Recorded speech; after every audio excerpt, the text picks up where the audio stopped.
It has been 11 years since Marvel released its first movie, and ever since then, it has been a huge journey for MCU.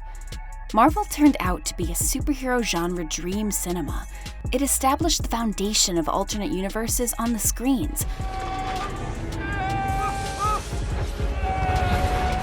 Marvel's cinematic universe took out the characters from comic books and gave them a new place in our life. MCU has successfully achieved what many other franchises can only dream of.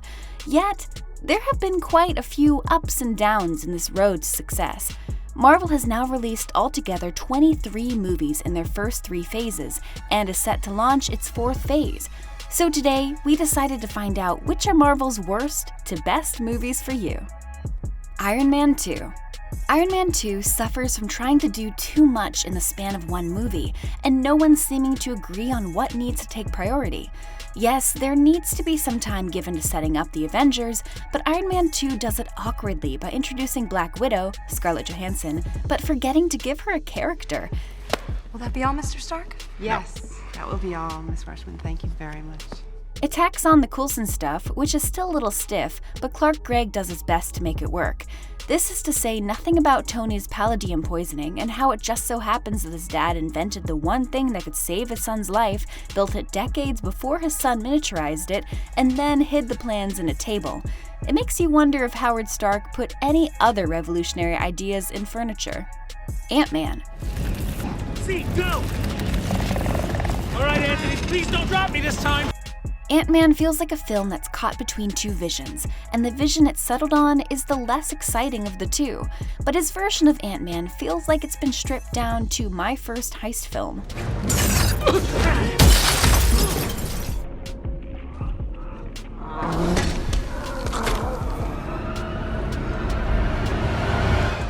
Incredible Hulk. The Incredible Hulk is too early in the MCU to take advantage of this kind of dynamic, so it's adrift, and as a result lacks the proper tone, voice, and attitude to qualify as a proper Marvel Cinematic Universe movie. Until William Hurt pops up in Civil War, it's the only movie where its actors don't appear in other Marvel movies. Edward Norton is acceptable as Banner, but Mark Ruffalo is so much better in a well-rounded version of the character. It seems like Marvel didn't know what they had yet with Hulk, so everything is just slightly off-center. Thor: The Dark World. It's almost pointless to compare the first 2 Thor movies, as they're both toward the bottom of the MCU barrel, but The Dark World is a tad more fun than Thor, and it's integral in introducing one of the Infinity Stones, the Reality Stone, that Thanos ends up using to destroy half of humanity. But Marvel still hadn't realized that Hemsworth's best attribute in the role is his humor, and the character, and the first 2 movies, suffer because of it. Spider-Man: Far From Home. While Spider-Man, Tom Holland, may be at the center of the action, he's surrounded by normal people who are reacting to massive events surrounding them. Look at the baby mountain goats! Baby mountain goats! Whether it's something the audience forgot, like the BARF technology from Captain America: Civil War, or something vital like the Thanos snap, it does need to be overtly political, but it comes as close as it can with the observation that people will believe anything, and that a post-truth world serves powerful bad guys far more than it serves regular people. Avengers: Age of Ultron. This Avengers sequel made the same mistake as Iron Man 2, cramming too much into its plot to serve the future of the franchise.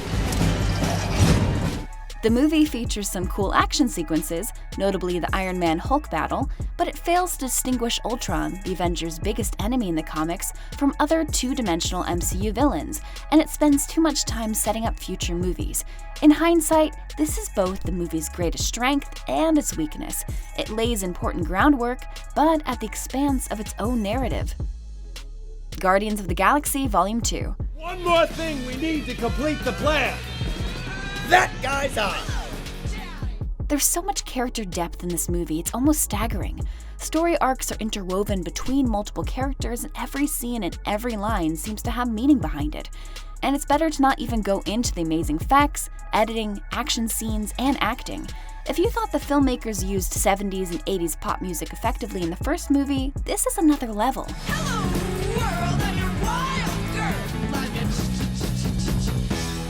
If you believe that it's great when Marvel lets filmmakers tell their own story without worrying about setting up the pieces to future movies, then Guardians 2 is a rousing success. Iron Man. In the history of superhero movies, the importance of Iron Man can't be understated. Here was a character that was largely an unknown, and through the strength of perfect casting and Jon Favreau's unshakable vision, despite lacking a script through production, they came away with a film that largely defined the MCU. If Iron Man had faltered in any significant way, the MCU and the landscape of superhero movies as a whole would look largely different today. Black Panther. Black Panther is probably the only movie on this list that's more remarkable for what it means in the larger landscape of blockbuster cinema than how it relates to other Marvel movies. Black Panther isn't indifferent to the rest of the MCU, and it has its fair share of connections in terms of reaching out to Captain America: Civil War and Avengers: Age of Ultron, but it's far more revolutionary than just delivering standard superhero fare by fully investing in not only the world of Wakanda, but what the politics of that world mean as they relate to our own. Avengers: Endgame. The culmination of the first 3 phases of the Marvel Cinematic Universe is, well, a marvel. No movie has carried the weight of 21 other films with it, but Avengers: Endgame is able to serve as one hell of a payoff, not just simply taking viewers down memory lane, but providing a fulfilling conclusion to plenty of character arcs along the way. The spectacle is off the charts, and while the stakes couldn't be higher, the film never loses sight of that breezy Marvel charm that has made this franchise just a success. This is our list of Marvel's 10 movies, rated from worst to best. Comment down below to tell if you've watched any of these movies yet, and tell us which ones you like and didn't like. For more amazing content, do not forget to subscribe to our channel.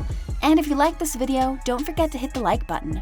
For more quick updates, hit the bell icon so you can get notifications every time we post a new video.